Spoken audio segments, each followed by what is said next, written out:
Ini anak saya, Mbak E. Ini mobil saya ya. Dari platnya aja Anda sudah bisa tahu dong suami saya itu siapa. Assalamualaikum warahmatullahi wabarakatuh. Saya sebelumnya meminta maaf atas ketidaknyamanan kepada seluruh warga Indonesia dan atas beredar luasnya video saya yang lagi viral banget mengenai plat dinas. Itu saya katakan bahwa mohon maaf sekali, itu sebenarnya plat dinas palsu alias bodong, dan saya membuat itu di Kota Bandung. Atas ketidaknyamanannya saya meminta maaf yang sebesar-besarnya kepada seluruh warga Indonesia, pada jajaran Kesatuan TNI dan semua yang berkaitan. Saya minta maaf dan saya janji tidak akan mengulanginya lagi.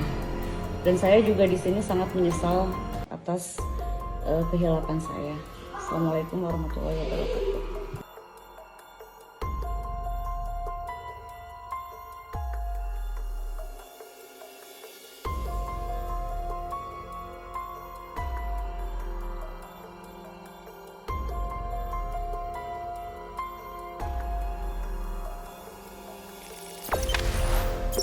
Jangan lupa subscribe, share, komen, dan like ya.